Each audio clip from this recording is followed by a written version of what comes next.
আবৃত্তি করছি প্রশ্ন কবিতাটি। লিখেছেন কবি রবীন্দ্রনাথ ঠাকুর। মাগো, আমায় ছুটি দিতে বল, সকাল থেকে পড়েছি যে মেলা। এখন আমি তোমার ঘরে বসে করব শুধু পড়া পড়া খেলা। তুমি বলছো দুপুর এখন সবে, না হয় যেন সত্যি হলো তাই। একদিনও কি দুপুরবেলা হলে বিকেল হলো মনে করতে নাই? আমি তো বেশ ভাবতে পারি মনে।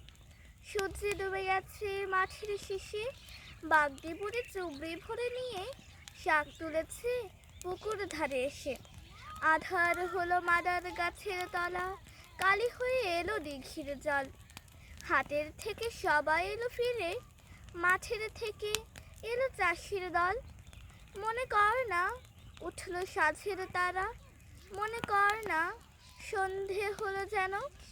রাতের বেলা দুপুর যদি হয়, দুপুর বেলা রাত হবে না কেন?